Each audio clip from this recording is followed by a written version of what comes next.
I could hardly wait for the game to start. I basically, before most games, I threw up.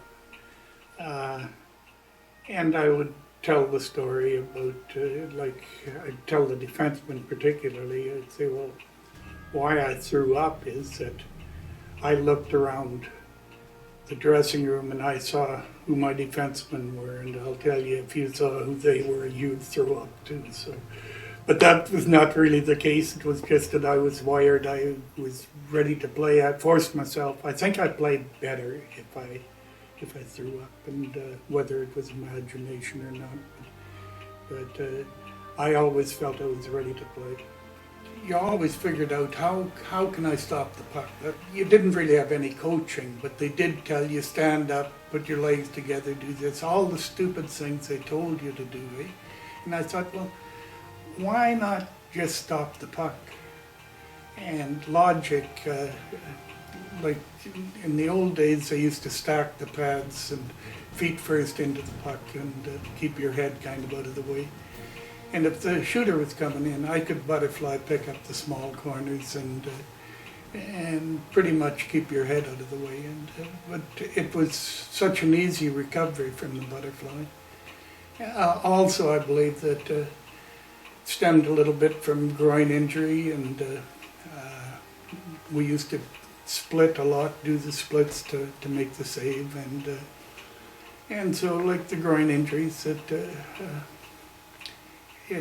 just, like I say, it was common sense. It was simply common sense to butterfly. I go to 1,024. I count junior hockey, and then the 4 years in the minors, and I count, like you say, the playoffs, and so yeah, you have to be a little bit lucky and stay injury free. Most of our injuries were puck related.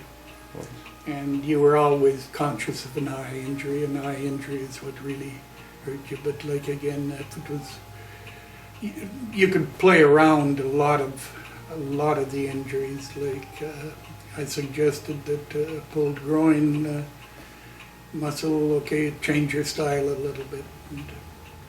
But yeah, it was nice. I liked to play. Billy Warwick, who was Ken McAuley's brother-in-law, and it was he that gave it to me, but the way he told me the story was that Ken played with New York, and that particular game, I think they lost 13-0, and so after the game, the goal judge unscrewed the light and gave it to Ken, told him it was pretty near burned out, so that he might as well keep it, and so he did for a while, and I don't know if it was Millie gave it to Ken's wife to give it to Billy Warwick, and I ended up with it, which I'm really happy to have it.